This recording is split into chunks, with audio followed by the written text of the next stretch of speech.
आपण जड़े इन्वेस्टर की स्टॉक मार्केट रे यही भूल करंतु नहीं। नमस्कार, स्टॉक मार्केट को नहीं ओटीवी फाइनान्स को स्वागत करुछि मु धर्मेंद्र।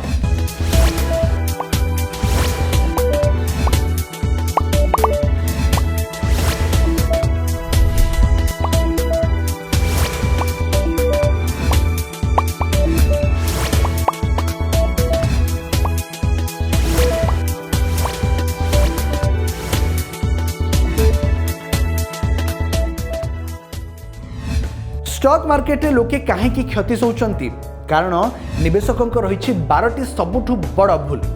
अधिकांश लोक स्टॉक मार्केट खराब थिबारु क्षति सहंती नहीं, सेमाने क्षति सहंती कारण सेमाने बारंबार समान भूल करंती। दीर्घ दशंधि धरी स्टॉक मार्केट लक्ष लक्ष लोकों को संपत्ति सृष्टिर सुजोग दे आसुछि, तथापि अनेक छोट निवेशक नियमित भाव में भल रिटर्न पाइबारे विफल हुअंती।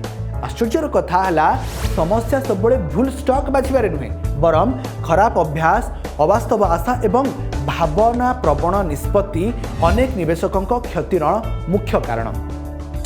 आसतु जानिबा स्टॉक मार्केट रे निवेशक माने करुवा सबुठु साधारण भूल गुड़िक विषय। प्रथम, कंपनी को न बुझी निवेश करिबा। अनेक निवेशक कंपनी कौन काम करे, किपरि टंका रोजगार करे किंबा भविष्य में कौन संभावना रही एसबू न जानी केवल स्टॉक किनि दियंती। सोशल मीडिया रे चर्चा होउछि बोली किंबा बंधु कहिसंती बोली निवेश करिबा विपज्जनक होई पारे। सफल निवेश पई कंपनीर व्यवसाय, लाभ वृद्धिर संभावना एवं विभिन्न दिग को बुझिबा दरकार। 2 रे शीघ्र धनी हेबार लोभ। अनेक लोक 2 गुणा किंबा 3 गुणा लाभर आशारे स्टॉक मार्केट रे प्रवेश करती, किंतु स्टॉक मार्केट कौन लटरी नुहे। दर बढ़ी जा जो स्टॉक रे केवल लाभर लोभरे निवेश करने प्रायतः क्षतिर कारण होता है। 3 रे अंध भाव में टिप्स अनुसरण करने। व्हाट्सएप मेसेज, टेलीग्राम चैनल किंबा सोशल मीडिया रे मिलुवा टिप्स को अनेक सत बोली धरी नियंती, किंतु निजस्व अनुसंधान बिना कौन स्टॉक रे निवेश करने अत्यंत विपदपूर्ण। 4th रे समस्त टंका गोटे स्टॉक रे लगाइबा। कौन सी गोटे स्टॉक उपरे अत्यधिक भरोसा करी समस्त टंका निवेश करने बड़ भूल। जदि सही कंपनी कौन समस्या रे पड़े तेबे समग्र निवेश प्रभावित हो पारे। सेथिपाई विभिन्न कंपनी और क्षेत्र रे निवेश बांटिबा उचित। 5th रे ऋण नहीं निवेश करबा। किछि लोक ऋण नहीं किंबा धार करी स्टॉक रे निवेश करंती। जदि बाजार खसी जाए तेबे निवेश रे क्षति सहित ऋण सुझिबार चाप मध्य बढ़ी जाए। विशेषज्ञ माने साधारणतः याकू एड़ाइबा पई परामर्श दियंती। 6 रे बाजार सठिक समय धरिबा को चेष्टा करिबा।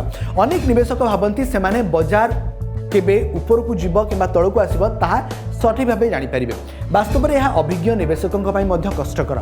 सठिक समय अपेक्षा करिबा बदल रे नियमित निवेश करिबा अधिक उपयुक्त। 7th रे भय और लोभ को निष्पत्ति नेबा को दबा।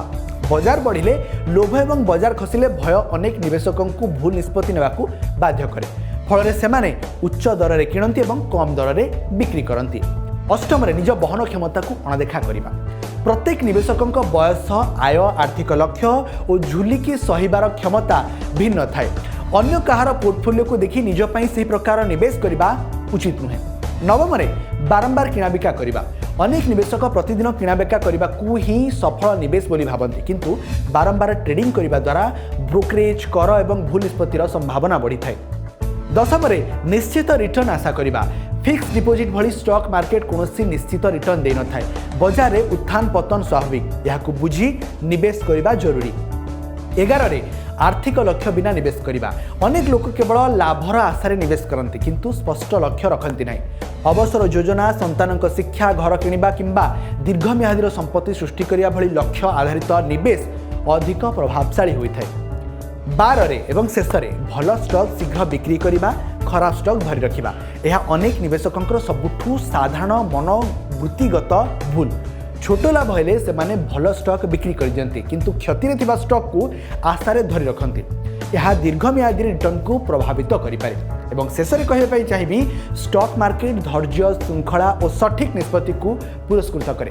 अधिकांश क्षति बुद्धिर अभाव नुहे, बरम योजनार अभाव और भाव प्रवणता निष्पत्ति होता है। सफल निवेश सब परवर्ती मल्टी बैग्र स्टॉक खोजा दरकार नहीं, बरम साधारण भूल गुड़ी को एड़ाइबा, विविधीकरण करने और दीर्घम्यादी दृष्टिकोण रखा ही सफलतार चाबिकाठी। स्टॉक मार्केट टंका बढ़ाइबा जेतिकी जरूरी टंका को सुरक्षित रखा सेतिकी जरूरी। आपण जेते कम भूल करेंगे दीर्घमियादी सफल होबार संभावना सेते अधिक रहिबो। वीडियोटी भल लगी वीडियो को लाइक शेयर करेंगे और आम चैनल को सब्सक्राइब करेंगे।